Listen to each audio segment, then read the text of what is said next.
Hey guys, thanks for coming today. It's the lunch lesson live at 12 p.m. every week in our Facebook group. So if you are here, thanks so much for showing up today. If you're here for the live, just say live below so I know you're here. If you're here for the replay, just say replay in the comments below. That way I know you're here. So thanks so much for coming. All right, so today we are going to talk about SEO tips, right? Do you have questions on SEO, right? I feel like we all do. If you have SEO questions, feel free to post them below. I would love to hear them.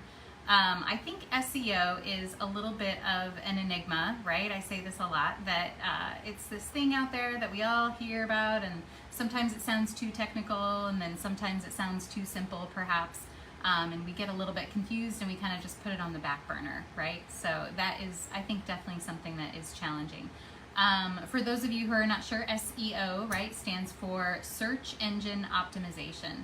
So SEO is really the idea that we all can be found, searchable, through specific keywords, and that really is the tactic to be found or to be relevant to your audience on Google, really on social media, in your marketing material, all of those things, your profiles, your descriptions, and then especially like on, if you have a shop, right? If you have a shop on Etsy, Shopify, all of those places where you want to get keywords searched, right? And you want your listings to show up when people search for those things. So all of those things we're gonna quick talk about. So I'm glad you're here. I just want to give a quick shout out to Angie. Thank you for voting for today's lunch lesson. If you have a topic that you want to talk about or you want me to talk about each week, you can always let me know. I send a little poll out every Tuesday, so you can certainly vote on the poll, or you can write in your topic and be like, yo, I want to talk about this, right? Let's discuss it, because I'd love to help, right? I want to hear what you are struggling with as a business owner, and I want to hear what your questions are as a coach, right? If you have a coaching business and you are not getting leads the way you want to, definitely let's talk. We need to talk about some more strategies, right? So if you have questions, you can post the questions below, or send me a message anytime, or on that Tuesday poll, right? You can always let me know what your questions are. So I'm glad you're here. Thanks so much for coming. Say hi if you're here. Give a little heart or a thumbs up. So if you're new here, right, thanks so much for joining the group. My name is Kristina, right? I have been doing marketing for over a decade, right? I started my first little Etsy business in 2010. And have really been trying to get seen online since then, right? I've been doing it for my own businesses as well as helping other businesses. So for the past, I would say 8 years, I've really been helping other businesses try to get seen online, and I've learned a lot, and I want to share it with you, right? I think every business deserves to have their, light and their time in the sun. And I think every business owner can be successful if we all have the right tools and share our knowledge, right? That's what I'm really passionate about. So what really started my mission is my husband and I owned a little bike shop, coffee shop, right? If you're bored about hearing about the bike shop, I apologize. But I learned so many lessons from the bike shop. It was such a fun business for my husband and I. We learned a lot about each other, about our community, and about running a business, and certainly about marketing. So that's what my mission became. Once we had to close our business, that really became my mission to help other businesses not to have to close their doors. That sucked, right? That was really painful, right? But it was such a blessing in disguise, and in so many ways, we are so much happier for being at this time, right? We certainly don't want to go back to that time. So anyway, but we learned so much, and we're so grateful for that time that we had and that business, and we felt so successful, right? We really felt like we built something from scratch that we were proud of. So even though we had to close our doors, right, it was such a great learning experience. So we're still grateful for that time, and we're glad to be on this side of it for sure. So what I wanted to share from the bike shop, what I learned about SEO, right? Let's get into it. So being a new business, when we had our bike shop, I was like, okay, we got to get seen on Google, right? We need to show up in the location. We need to show up on the maps. We need to be shown. If people are saying, hey, coffee near me, I want to be there. Bike shop near me, right? I want to pop up. So I was trying everything I could to learn about how to make that happen. What I thought I needed to do was trust the people that were saying they were Google experts, saying they were even from Google. I say this a lot. There are many days at the bike shop when I would get more phone calls, plural, more phone calls from Google in one day than customers, right? We would get more phone calls, a handful of customers would call, and perhaps twice as many or at least the same amount of calls from Google would be calling our business, right? So that if you found that as a local business, right, if you have put your phone number, your business phone number on Google and gotten a ton of phone calls, tell me in the comments below, tell me Google phone calls. It was really eye-opening to me. And a couple of them I thought were legit, right? Or if I found their service, or, you know, most of the time I would just delete those messages, but I think a few businesses came through, or they would actually show up at my business, show up at the coffee shop, and they would be talking about SEO, and they would tell me, hey, we can do this, we can get you found. And I trusted them. I put a lot of money and a lot of time into trusting that they would get my business found on Google. We had postcards in the mail from other companies, from Google itself. Hey, get found on Google, and I trusted them.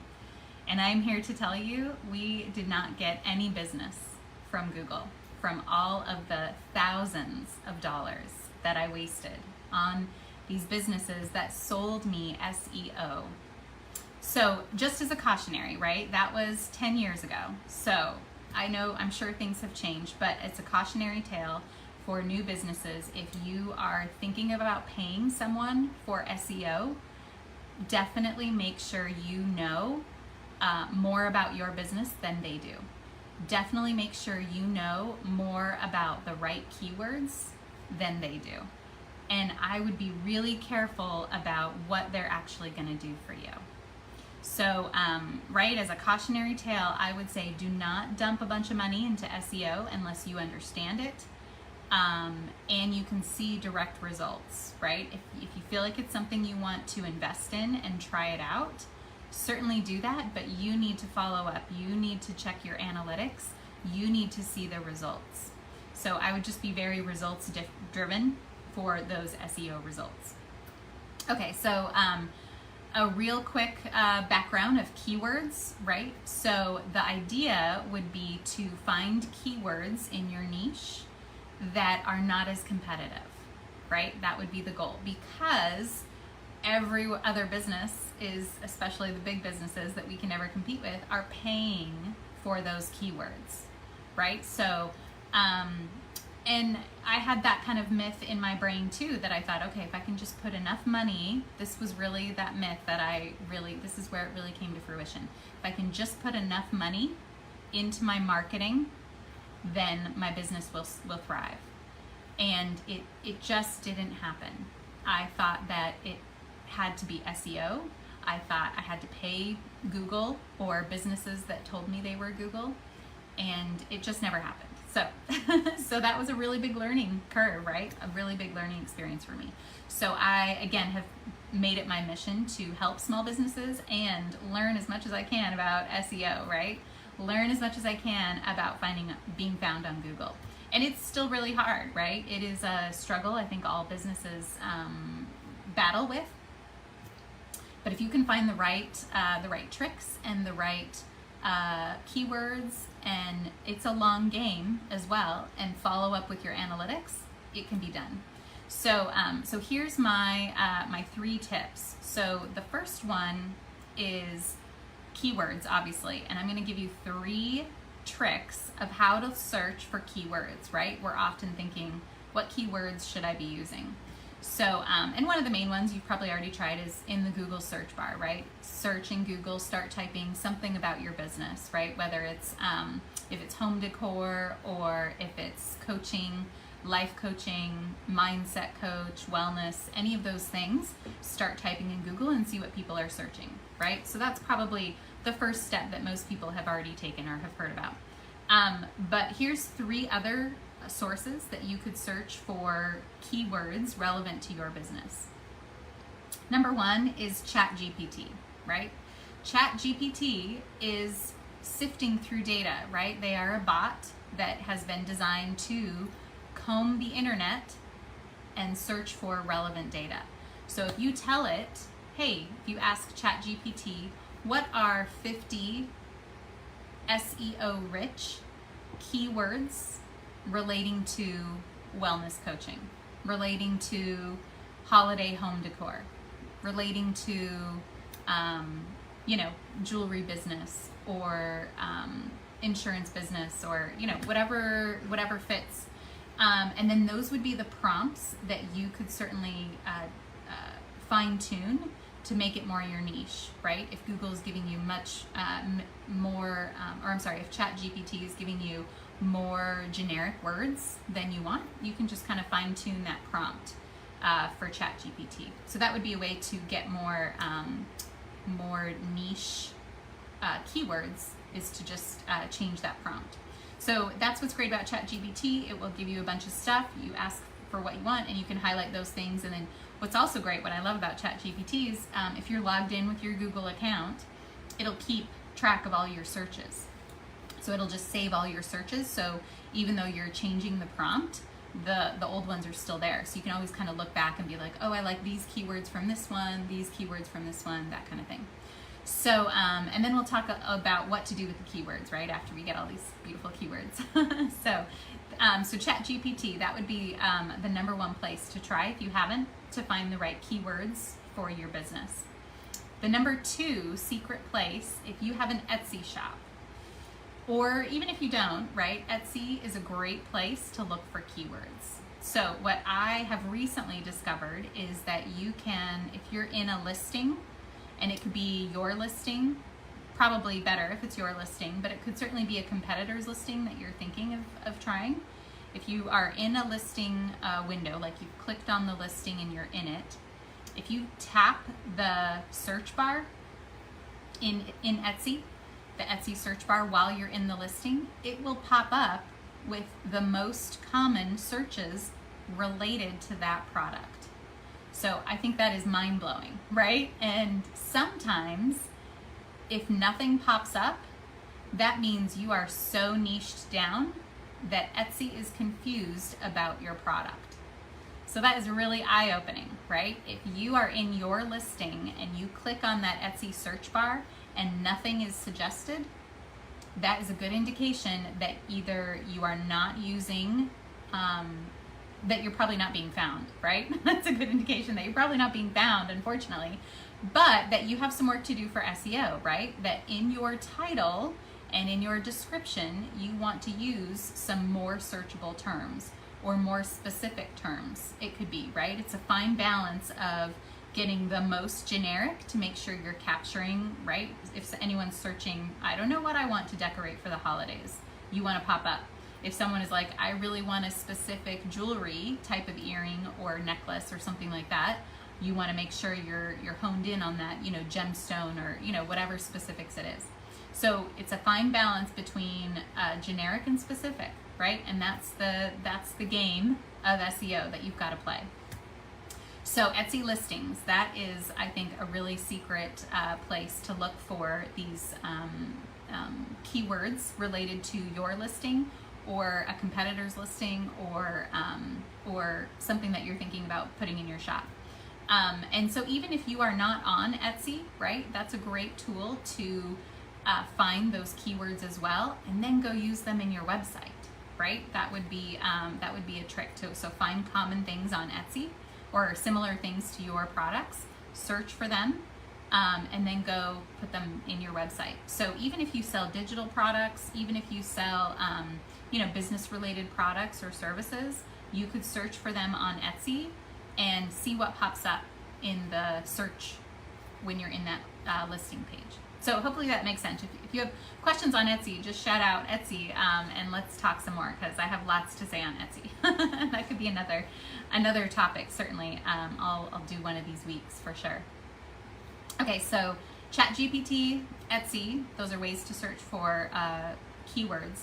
The other place is Pinterest. right? And so I know we've talked before about how Pinterest is so much more searchable and clickable than any other social media platform. They really call it a searchable database because people are creating boards and categorizing all of their ideas into like organization files, if you will, right? We're putting stuff on boards and we're categorizing everything. So keywords is huge, right? It is in the SEO, or it's in the title, it's in the description. It can be even in the link URL, right? That would be a great place to put some SEO stuff. But Pinterest is a great place to search for keywords. So you can search in the Pinterest, just generic search bar on Pinterest, and see what pops up, right? You could start typing certain things about your business, mindset coaching, life coaching, things like that, and see what pops up. And those are really good, those generic terms are good board suggestions, right? If you're a life coach, you should have a life coach board for sure, right? Have a board that you put other life coaches stuff in and put your own life coach stuff in. That would be a great place, as well as have a branded board. So we can talk about Pinterest, right, another time. In fact, I think I already talked about a lot of those things, but maybe not board specific. But if you have Pinterest questions, just let me know. But in the generic search bar on Pinterest, you could search for keywords. That would be a great place to see what pops up for suggested searches. Then another great place is Pinterest ads. So you don't have to run ads if you don't want to, although they can be really effective. And Pinterest has the same minimum as Facebook. You can run them for $1 a day. Really pretty affordable. So, but what a great place to do some keyword research is pretend like you are going to create a Pinterest ad. And I'll be honest, Pinterest is a little bit, and it's always changing, but it's a little bit cumbersome when you try to set up an ad. I'm not even sure you can do it on your phone. It would have to be on the desktop. But you can search, you could start to set up that Pinterest ad, and then it will suggest a bunch of keywords related. So once you get to, I forget which screen, you might have to pretend, like name the ad and get your audience and kind of go through a few steps before it'll pop up on the keywords. But it will let you add keywords to your ad, which is great. That's like a Google ad, right? And so all of those suggested keywords are really great, and you can search keywords and things like that within the ad creation kind of area there on Pinterest. So that's a really handy place to find what's popular, what they're suggesting, all of those keywords that could be really valuable to your business. So those would be my three, right? ChatGPT for keyword research, Etsy listings search, and the Pinterest ads search. So those would be some three kind of secret places, right, that people don't talk about, where I've found some really good luck finding good keywords that have been really helpful to my business. So so that would be keywords, right? That's really the number one thing about SEO, is finding the right keywords. And that's a lifelong journey, I feel like, right? We can have a select few, and those are a little bit related to hashtags, right? You can also kind of search on Instagram and see if those same hashtags are popping up, but more so with the keywords, those are going to be the words that you want to use in your titles, descriptions, pictures, all of those things. So let's get into what to do with those keywords, right? So that's really going to be the second step. Once you've done your keyword research, then you really want to talk about what do I do with these keywords, right? So it's always good to have kind of a running list of 20 or 50 keywords, whatever your brain can handle to start, right? And think about those words, how you could use them in everything that you're doing. Your posts, your picture titles, right? If you're creating things on Canva, I always say change the title to some kind of keyword, whatever you're focused on, right? So if you're creating a cute Motivation Monday post, label the file in Canva motivational quote, or Motivation Monday, or something like that. If it's something to do with wellness or mindset, or holidays, or seasonal things, all of those things, you could put fall ideas, gift ideas, put it in the name of the file, because that's then the picture or the file name that you are uploading to wherever you're going to post that file. So that would be one place to use some keywords. Some more important place, right, would be in the body of your text, obviously. So if you're on Facebook or Instagram, in the body of the text, you can use some of those keywords, and I would try to use them up top, right, in the first few words that you're saying. Then Pinterest. Pinterest is a little bit more, like I said, searchable and clickable, but you can use those keywords in the first part of your title of the pin.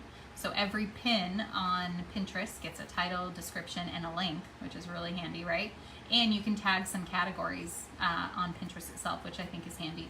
But you want to use those keywords that you found that relates to your, we want it to be relatable, right? So they say keyword stuffing, right? You don't want to go stuffing all these keywords in random places that doesn't make sense, obviously, right? That's kind of the number one.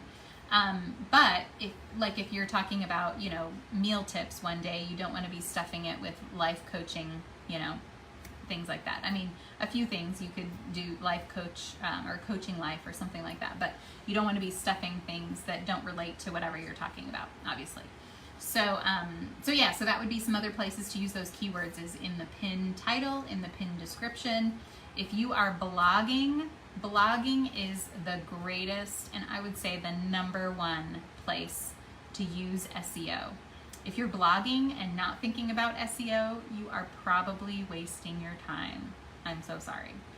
So if you haven't started an SEO or thinking about it, I would say, do it now. You really want those keywords because it can be really simple, right? You might be using something common that came out of your brain that makes sense to you about a particular topic, but that chain, right? They say long chain. That chain of words might not be exactly what people are searching for. It might be down the list, right? But you kind of want to get the more common ones to have that better chance of getting on Google and use more of those words. So it's just about being strategic, right? We talk about just having a little bit more of that strategy to make sure your SEO is effective, right? That's really what it takes.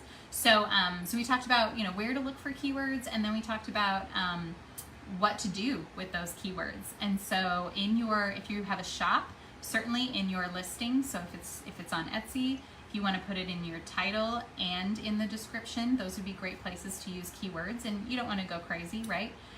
If you have a blog, those are really key places to think about your SEO keywords that you found in your research. So you want to add it to your titles of your blogs, or think about, blogs that you can write about that would include some of those keywords, and then definitely in your blog body itself.